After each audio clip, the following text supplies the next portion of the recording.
What is going on, everybody? King of Chaos, Logan Black here, and you're watching another episode of Dude, Have You Heard This? It's a music roundtable show where a bunch of friends chat up some of our favorite under-the-radar albums. With me, as always, Johnny Torres and Scotty Ceriti. Say what's going on, guys.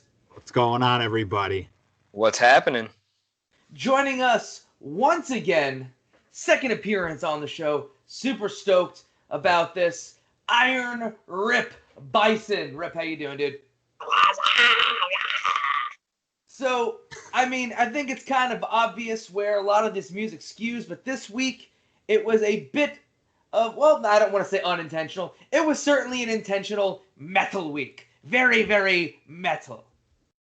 So we're going to get started in chatting about everybody's picks, which all fell under the genre title of metal. I am going to start by calling on Johnny Torres. Johnny, what did you pick for this week? Well, it was only a matter of time before we got a Dream Theater record on this show, and no better place to start with the 1994 classic Awake. It was the follow-up to the record that everybody knows from Dream Theater for the most part, Images and Words and Pull Me Under. That's usually what everybody ends up going to. But at the height of grunge, Dream Theater decided that they were going to dip their toe into that pool a little bit more. And so this record fluctuates quite a bit. This is the last record that Kevin Moore, their first keyboardist, appears on. It has quite a bit of writing credits throughout.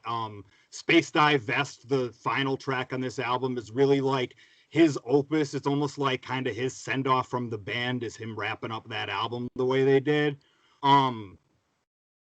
The transition from the Silent Man to the Mirror it's still one of the greatest gut punches I've ever experienced. My first time I listened to this record was 8 years ago, and I ran it back a couple months ago, and I think I dropped it a bunch in the group chat with Rip and Perry, where I'm just like, this is the record, man. I decided, because that transition, yeah, dude, I went off on it. The combo of the Silent Man, Lie, or the Mirror, and then Lie, just those three in a row are a gut punch. There's way too much to say about the Mirrors. The Mirror, that one track alone's influenced on the whole catalog that came afterwards, because that was kind of the unofficial first track of Mike Portnoy's 12-step suite, which he has various tracks spread out through the rest of Dream Theater's catalog, and then it wraps up at Black Clouds and Silver Linings in 2009, 15 years later. There's a lot of like deep, weird nuggets that come out of this record, but I'm just really glad that I was able to share it, because deciding which record from the Dream Theater catalog to go to was really, really difficult. But this one's the special one, and a lot of special stuff spawns from this record. I put down in my notes that voices to Silent Man to Mirror to Lie was the they was just like boom, kick in the chest for me. Love that. I still, despite listening to this and enjoying it, don't feel that I'm smart enough to like Dream Theater. But that's my own shit to deal with, and quite frankly, not anybody else's. Let me Rip, what did you think of this one?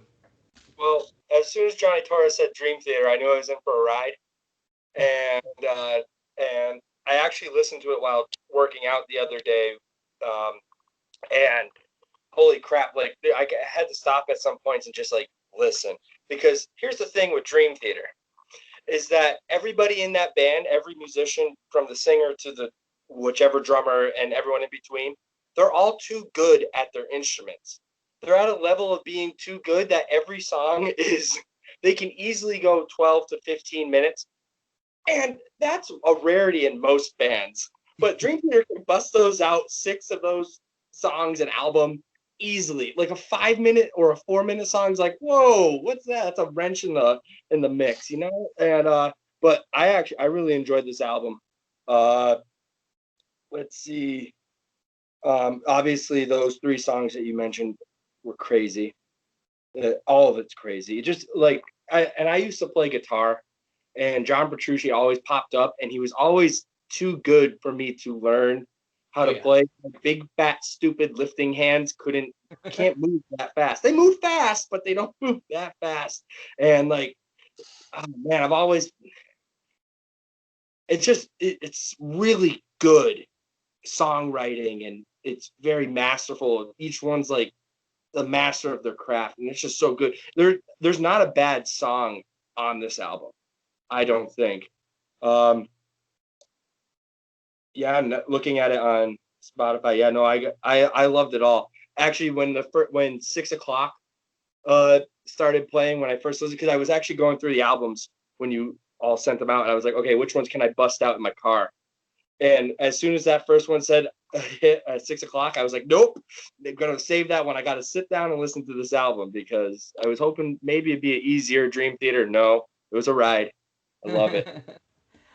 You make the point in terms of like guitar stuff where Petrucci would always show up. Like, I had subscriptions to like all the guitar magazines back in the day, and seriously, like there was not one that I went through that did not have advertisements for his strings, his pickups, his signature guitar, the picks that he uses. He was like that level of guitar god amongst like the nerds who play guitar. Because like in all reality, guitar magazines could always be like, you can fawn over, all the legends of guitar and like, some of the guys who are writing like dope songs or whatever. But like he was the one who all the guitar nerds just went absolutely crazy over, because like he was like how for wrestling when people like Greg Valentine was a worker's worker, John Petrucci is a guitar player's guitar player.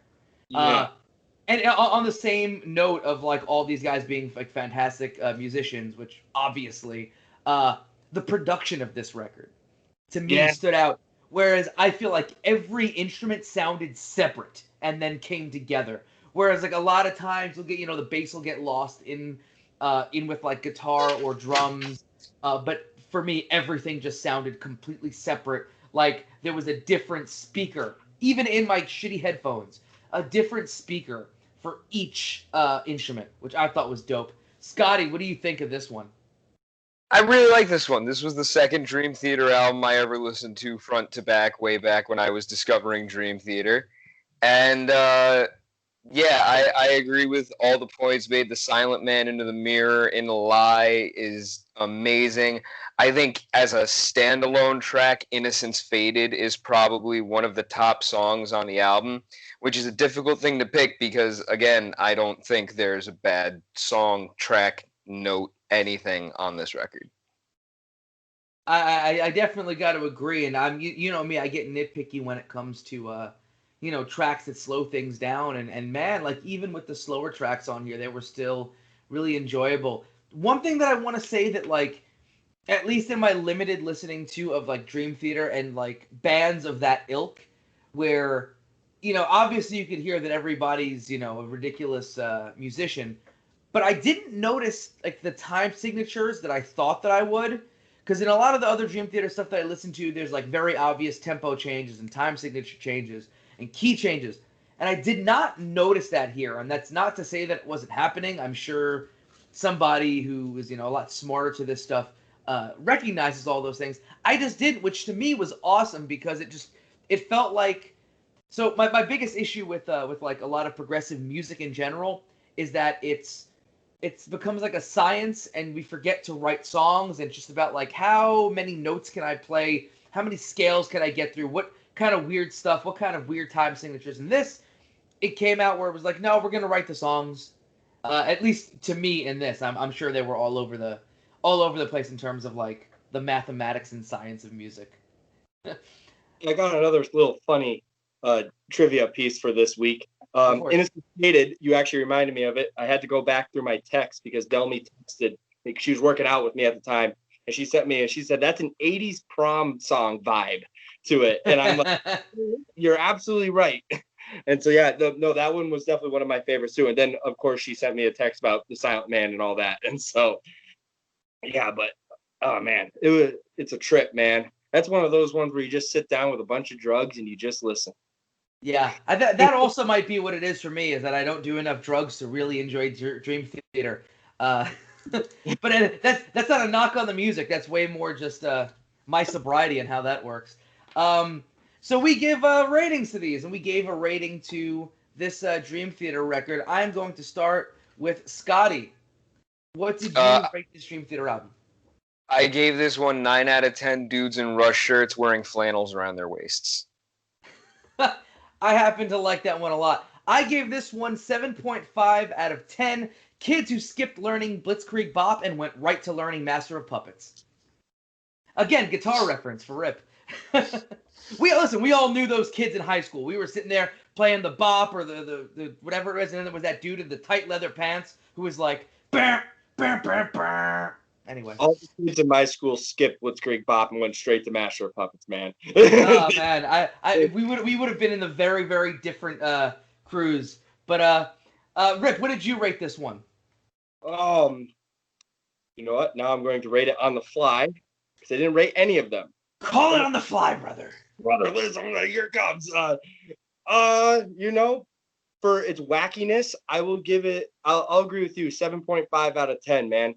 For all my stoner boys out there, because I have a couple of friends who definitely sit down and they fucking pop down some happy shrooms and just listen to that and they trip like a motherfucker. I believe that on this. And Johnny, what did you rate your pick for the week? 8.5 out of 10 times that guitar solo segment's physically manifested into balls of energy in front of me.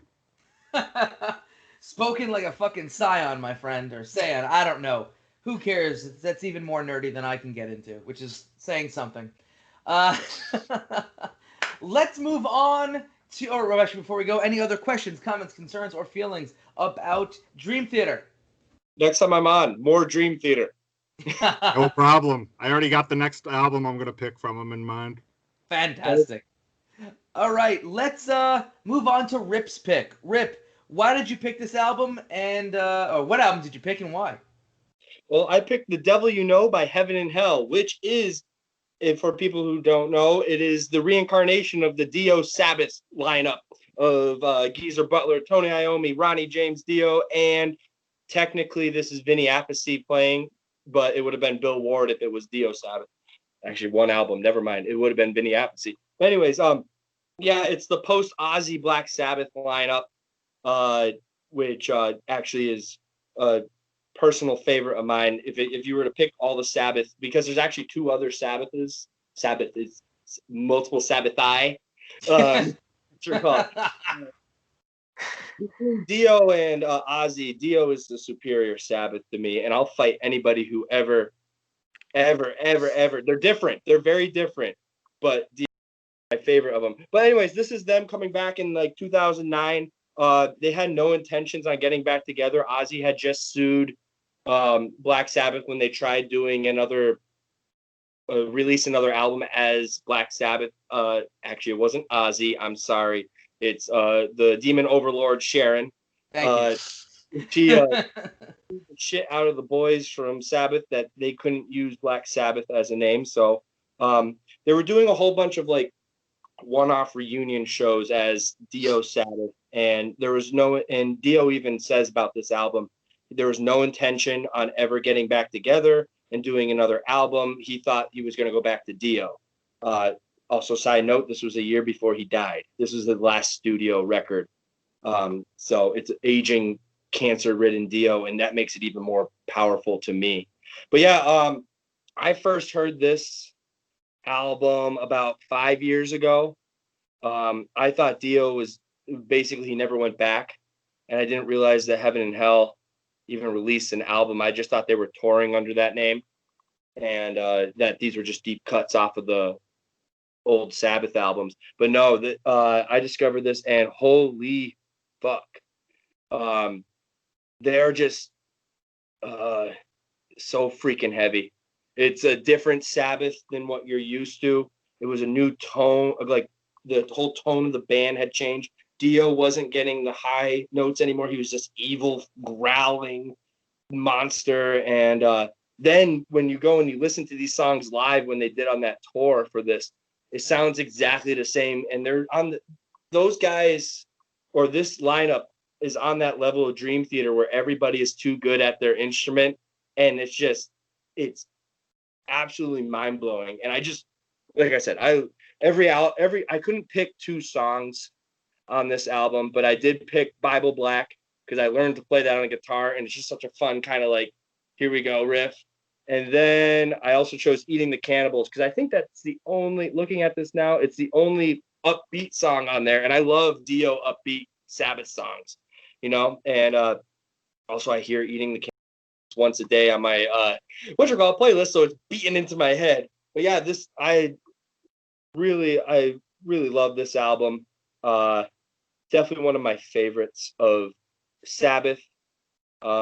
It's definitely top 3 Sabbath for me.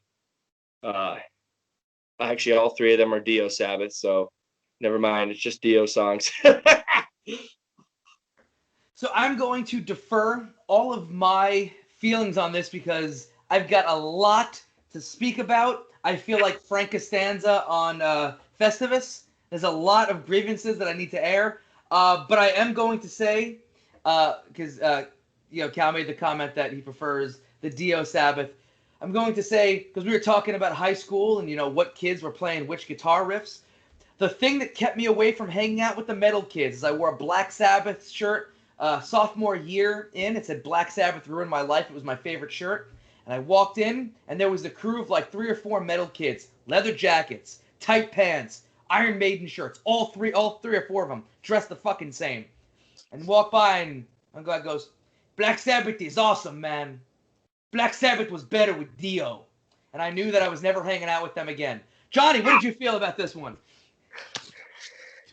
Oh, what a delight. I mean, I hadn't really touched any sort of Ronnie James Dio in quite some time, probably since right around Pick of Destiny came out. I saw it in theaters and went down the Dio rabbit hole. So yeah, it's been a long time. It's funny because we also had like a fairly newer era Judas Priest album on this show not too long ago. So like there's like, while this obviously isn't going that far like off the beaten path like Priest did with Nostradamus, there's little more like operatic elements that maybe I just didn't notice as much before that are just a little more prominent here. Maybe that's compensating for, as Ripper had said about, Dio not trying to stretch the voice the same way as he was, and he's more evil chugging. Adam and Evil is definitely like comes to mind for like it really set the tone for the whole record. Also like New School Judas Priest, there's a couple jams on here that you could just straight strut to. Turn of the Screw went right into a couple playlists. As did Follow the Tears. There's some jams on here. Like there's some evil Dio, but there's like strutting Dio on here too. Like there's a lot of fun to be had on this record, and definitely glad it came across my radar. Scotty, I want to know what you thought of this one because you seem to be a massive Dio Sabbath fan as well. Oh, 100%. I greatly prefer Dio Sabbath to Ozzy Sabbath, and maybe it's because on one hand you're so like overexposed to all the Ozzy Sabbath, like that's the stuff that's on the movie soundtracks and everything. But this album actually came out like 4 months before I started working at FYE. I heard the commercial for this album every day for a solid like 2 months till we started the Christmas music. Yeah, I loved this record. Bible Black, Rock and Roll Angel, Neverwhere, just the whole album is such a good collection of songs. Tony Iommi is still the doom god that I know and love that got me into sludge metal and doom metal. Geezer Butler still plays like a goddamn madman, and that stands true to this day. And Dio, even though he's not really hitting as many high notes, he's still able to hold notes and use his voice as an instrument as opposed to projecting his voice on the music. So good. So good. Yeah. Oh man, late Dio, man. Yes, we know he's dying, and it's sad to look at it that way. But good God, it's like almost like the Johnny Cash, where at later years of Johnny Cash, where it just got so much better. And I'm not saying early Dio's bad, but this is evil, man. Like when I listen to this, oh man, I love this album. So, here we go. Bring it, baby. Ripper said that he was ready to fight anybody who ain't about that. Me and Rip have wrestled each other too many times that like me and him fighting wouldn't make a difference at this point. So This album had me very, very conflicted, and I'll explain why. I really don't like Ronnie James Dio at all. There's not been one Dio thing. Well, that's not true. There have been quite a few Dio things that I've enjoyed. But for the majority of it, just there's a lot that I'll touch on some of those things. But just Dio is one of those things where I have just kept my distance from in general because what I have consumed, I haven't been a fan of. At the same time, Tony Iommi is my favorite guitar player of all time. Like, there's Iommi, and then there's everybody else like miles away. Jimmy Page can suck my dick. Like, there's nobody on Iommi's level in my book. So anything that Tony does, I'm gonna take a listen to because that guy can, play a freaking ukulele, and I'll be sitting there like, fucking go, get it. So I was like, all right, I need to go with both of those extremes. I need to go into listening to this completely just like down the center. Like, there's no biases, no thoughts, no nothing. Let me listen to this as if it's nothing I've ever heard from anyone ever before. And I'll give credit where credit is due. This is definitely a really fun metal record. Bible Black is such a jam. It's a jam. It's fucking wonderful. Love that. The last 3 songs on this record were killers to me. Just boom, boom, boom. I have it pull it up right here. The last 3 songs, which was Follow the Tears, Neverwhere, and Breaking Into Heaven. Just as they went into each other, I was like, this is wonderful. Love this. Love those tracks in there. And then other stuff in there, like, the riffage was great. And yeah, I mean, like, for the music itself, Dio certainly was doing his thing. But I think for me, and this has always been my issue with Dio, as compared to Ozzy.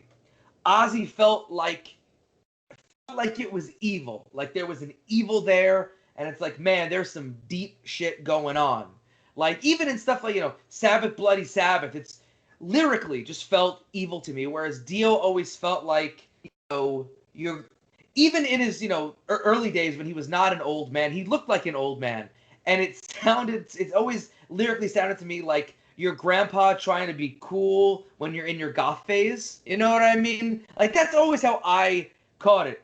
There are certain things in here and there that always kind of backed me away from it. But I am going to give credit that I enjoyed this. And yeah, everything you guys were saying, like, regardless of my personal feelings on Dio and his past, again, for a man who was, what is he, like 110 on this record? Like, he's certainly, he was pushing his age. And again, he was, stricken with, unfortunately with cancer, and was still belting out tunes. So I got to give all the credit in the world to him. And also, finding out fairly recently, I thought I'd add this. I don't know what kind of nerddom a lot of you are in, or you listening to or watching this along are, but the game Maximum Carnage for Super Nintendo, the Spider-Man game. The soundtrack was provided by the band Green Jelly or Green Jello, as you know it. However, there's a song on there, and it's Mob Rules by Sabbath with Dio. And it was one of my favorite tunes from the game soundtrack, but obviously it's played on, 16-bit, so you don't catch it, but I'm like, that riff, and then boom, it came on like through like Think Sabbath radio, and I'm like, all right, I'm gonna give some credit, and especially on that track, Dio does kill it. So I'm gonna give my credit to Dio. My hatred of Dio has now gone from just hatred to just mere dislike. We're winning. So yes, it was this record helped lift it. So with that said, let's throw those ratings out there for this record. Scotty, I'm gonna go with you first. 10 out of 10 times I'll sit in the front row of a record store waiting for the new St. Vitus record to drop. Johnny. 7.5 out of 10 times you just have to put the leather pants back on. I gave this one 7 out of 10 metal grandpas chasing their Metamucil with Jägermeister. Rip, what did you rate this one? You know what?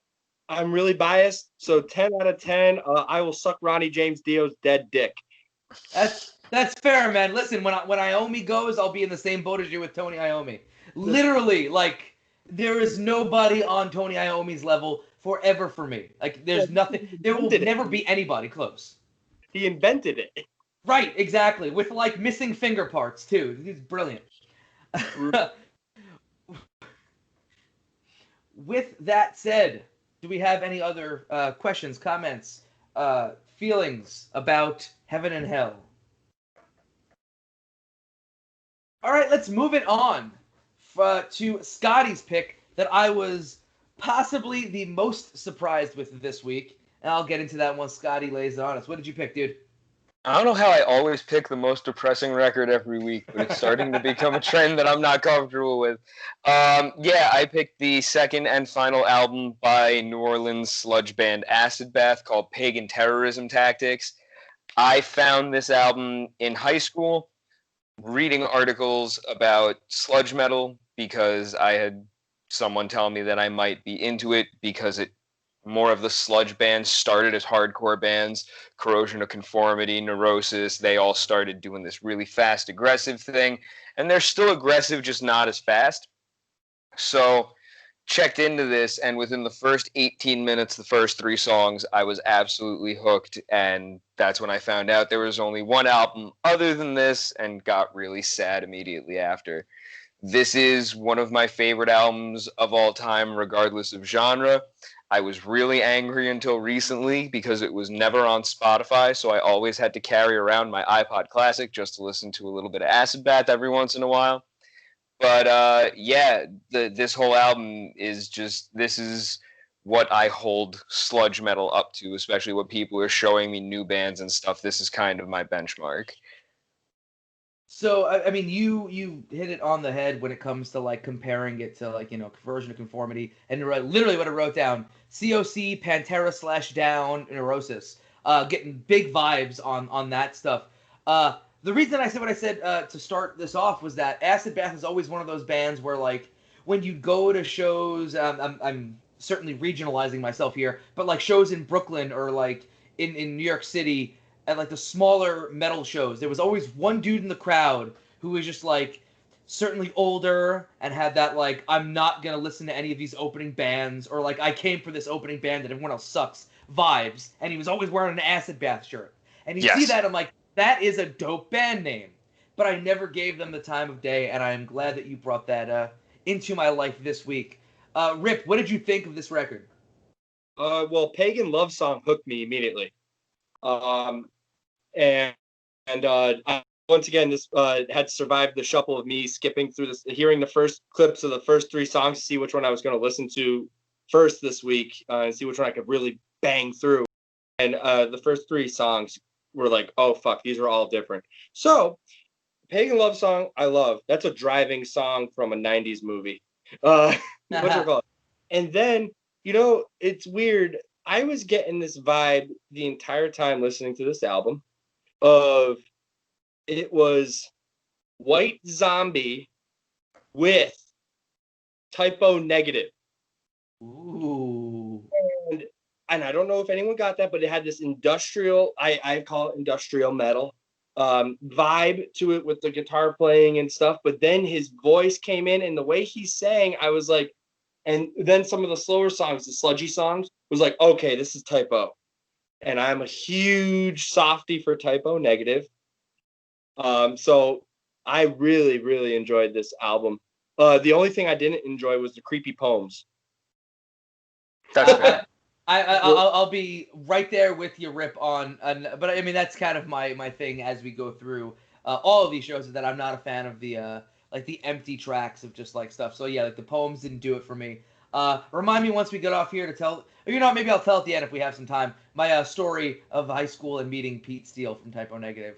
But yes, so yeah, man, you mentioned off of like Pagan Love Song, which to me, like, they start out and it sounds like it's gonna be some death metal, and he gives us a gurgle, and I'm like, fuck yes, let's go. And then boom, they just go into some fucking like, you know, just like caked in like old weed, like southern drawly type. I'm like, oh man, what a loop they threw me for. Okay, let's sit down and listen to this, which I thought was really dope. I always like kind of being thrown for a loop on stuff.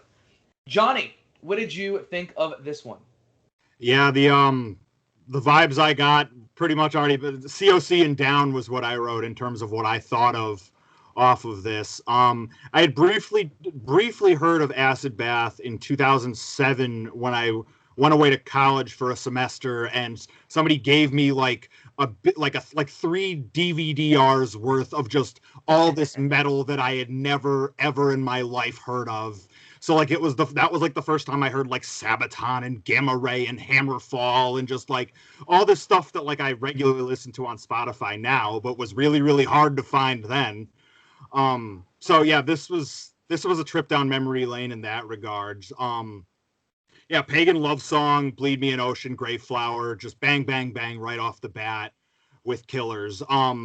It's funny because there's a couple times where like the vocals almost sound like Bush a little bit, which like threw me for a loop considering where else this band has taken me throughout this record. So to occasionally be thinking like, so is Gavin Rossdale too, really? But like really, really love ebb and flows like that. And I love being pulled into drawing weird comparisons that way. So I love it and I welcome it every time. And yeah, definitely love Acid Bath. I'm glad to have dug back into this after a decade plus. I think everything that I felt about this was mentioned, but I do want to get into, again, that guy at the show with the Acid Bath shirt on. I think, and it's interesting for me, and let me know what you guys think on this. A band like this with such a serious, like, Acid Bath really does sound like this is going to be like a grind or death metal band. And it really is not. It's a lot more complex of a sound. And I feel like there's a lot of bands of this like early 90s that kind of did that kind of deal where it was like, I mean, even like Neurosis. Like Neurosis sounds like it would be a deathy band, but not really.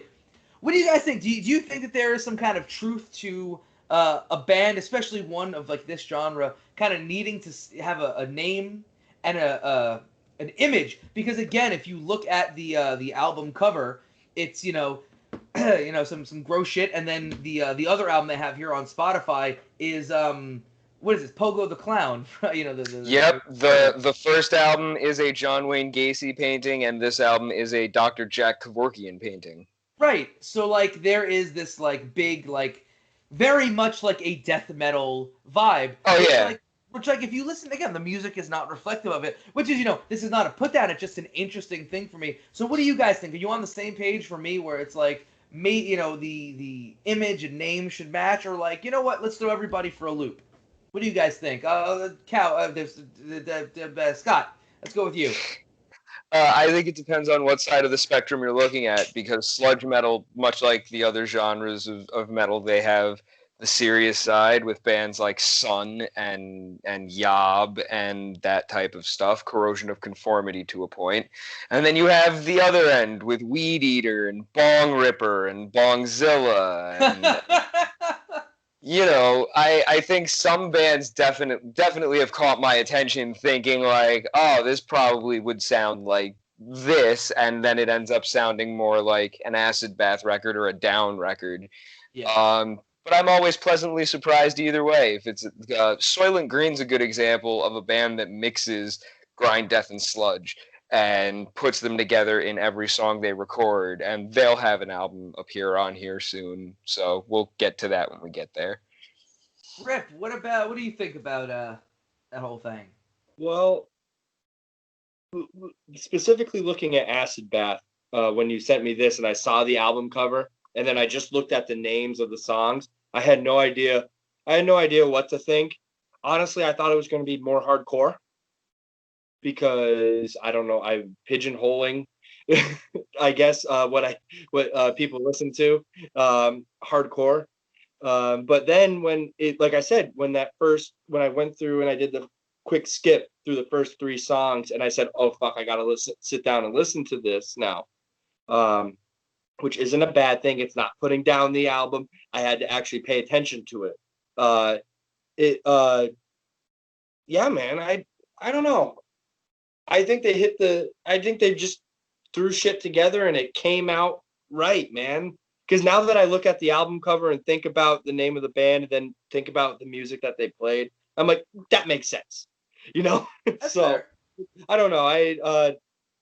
There's no right. It's just literally just me posing something that I always end up thinking about, where it's just like, because again, especially in like the scene of metal, like uh, uh, uh, image is so damn important. You know what I mean? Like, legitimately, if you think about it, like the fashion of metal has not changed since Rob Halford created it. Like, that's just the truth.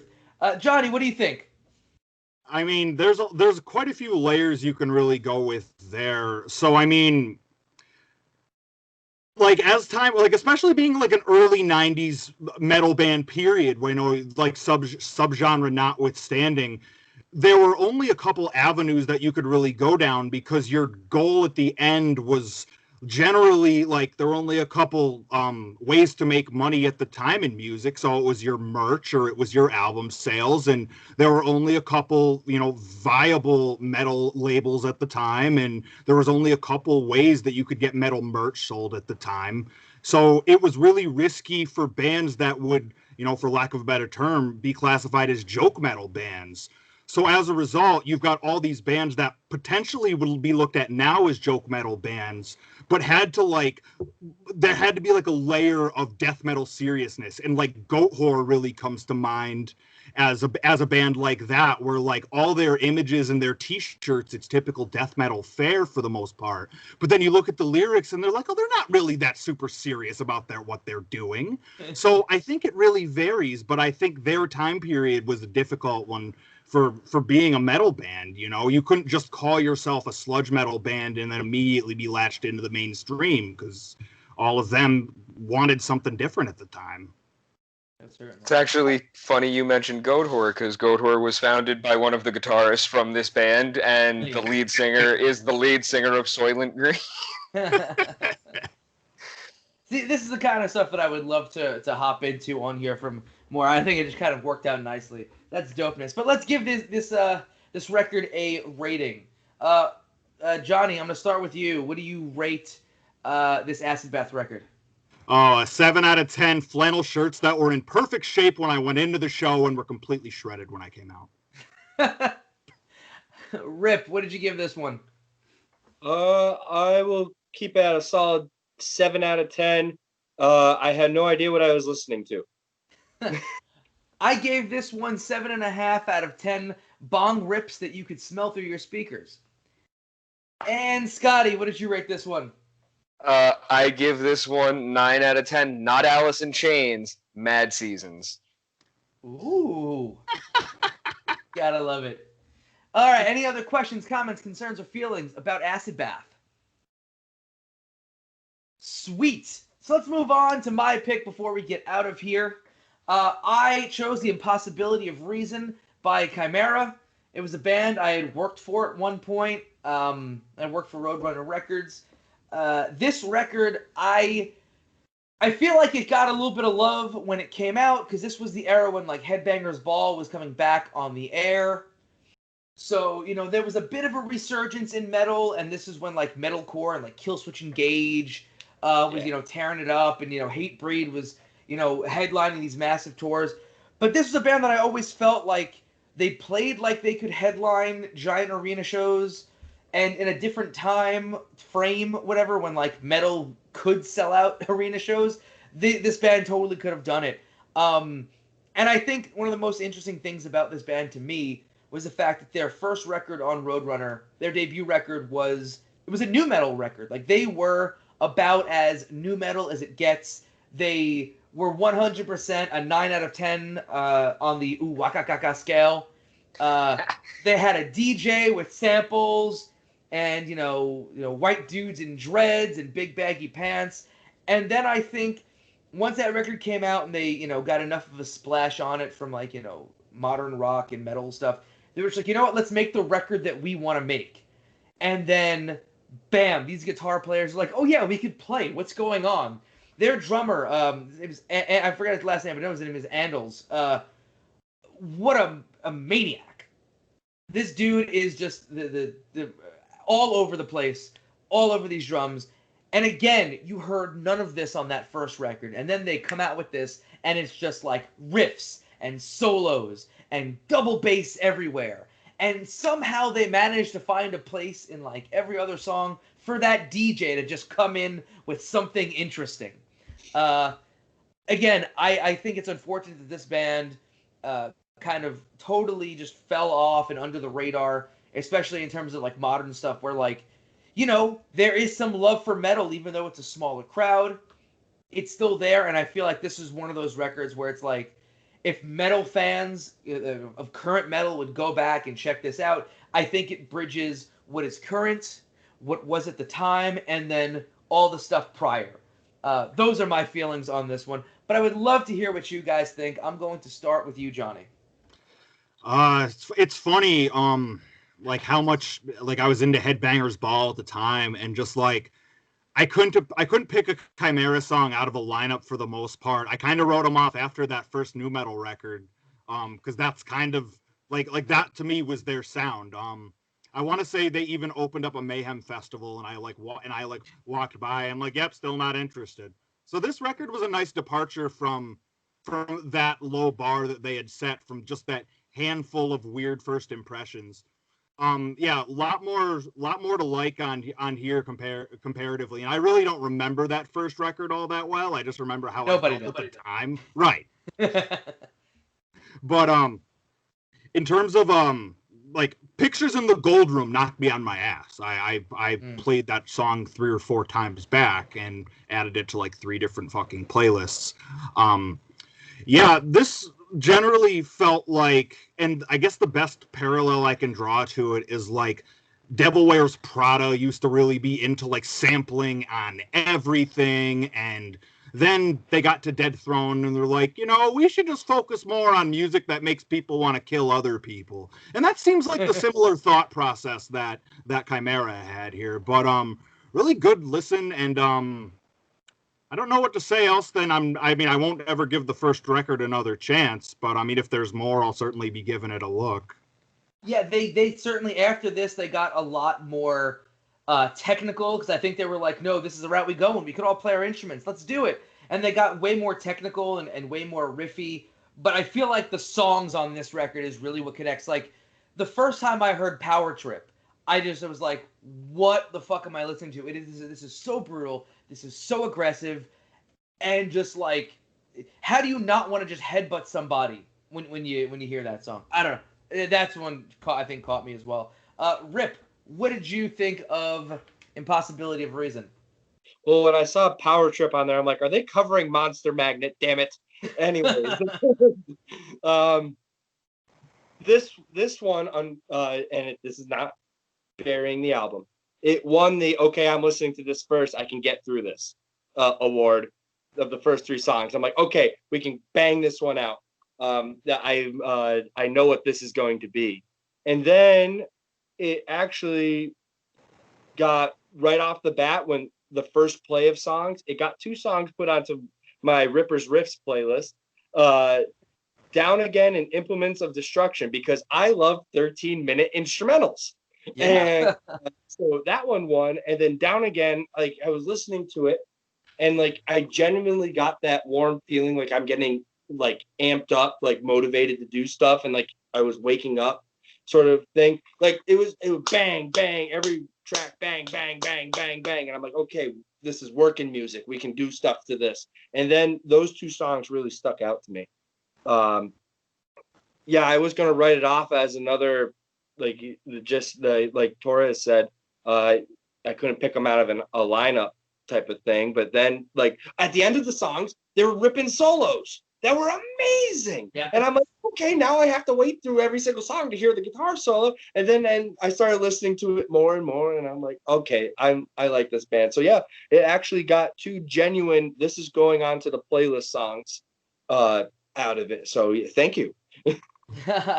Yeah, man, I think Down Again is the closest thing that, closest thing to their nu metal stuff as anything on this record got, because everything was super, super riffy with the pinch harmonics and solos, and Down Again, I think, slows it down a bit, but it's still a very good song. Like, that's a very, very enjoyable tune. Scotty, lay it on us, man. What did you think about this record?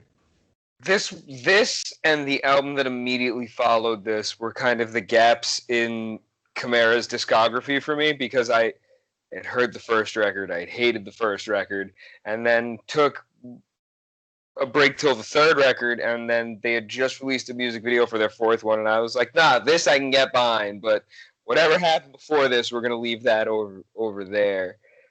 This is a really, really good album. I feel like this is what Sepultura was trying to go for when they made the jump between Arise and Chaos AD. Like this kind of sound with the sampling and stuff. I feel like that was kind of like their mindset briefly. From Pictures in the Gold Room all the way down probably to the Dehumanizing Process has been my favorite run of songs that I've discovered on this show. And I too love 13-minute instrumentals, so I was all in on that last track as well. Yeah, man, I'll tell you. Again, I just keep bringing up the fact that like they made great albums after this, but nothing in terms of like the songs grip me. I feel like when you have that album that just like is all anthems, and this really is like a very anthemic. Again, Down Again has that sing along chorus that you're gonna go to a show and everyone's gonna sing along to.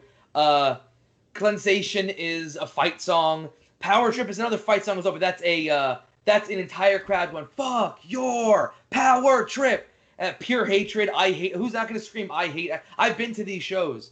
That's how that works. But yeah, I happen to really love this record. When I listen to metal and I'm, enjoying metal, this one always is one of those that I flip through and make sure that I get to.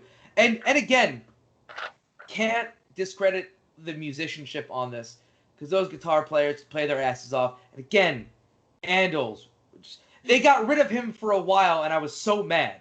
After this record, he left. No, I think, yeah, like in the midst of touring or early on in touring for this record, he left, and they replaced him with the drummer from Misery Index, who's phenomenal, but it's not him. And then he joined back again. I was excited. God damn it, that could play. With that said, we gave these albums ratings. I'm going to start with Scotty. Go ahead. I gave this one 8 out of 10 random appearances on Roadrunner compilations. That is actually how I found that new metal stuff out with them. Oh yeah, and they're also label mates of Sepultura. Johnny. 7 out of 10 times you traded your Korn t-shirt for a Cannibal Corpse t-shirt. Rip. 7 out of 10, and I was pleasantly surprised. I gave this one 9 out of 10 new metal redemption stories. Because it can happen. It can. All right, well, that's probably going to be it for this week's episode of Dude, Have You Heard This? Before we get out of here, where can we find all of us on social media? I'm going to start with you, Johnny. You can find me at The Concept JT on Twitter and Instagram. Scotty. You can find me on Twitter at SCCeriti. I'm on Instagram at that name too, but I never maintain it, so I'm going to stop pretending. Ripper. On Twitter at RipFandByson. On Instagram at IronRipByson. And you can find me on all social media, Facebook, Twitter, and Instagram at King of Chaos NYC. And you're watching this one on the Year One Wrestling Podcast YouTube account. You should subscribe to that. You should like it. You should, what's the term they use? I don't know. Put on the notifications for it, because I put up videos all the time. And while you're at it, check out the Year One Wrestling Podcast on literally anywhere that you can find a podcast. If there's a podcast available, a streaming service, it's on there. I guarantee it. And make sure to check us out on social media at Year1Pod. For myself and for the homies, we thank you for joining us on Dude, Have You Heard This?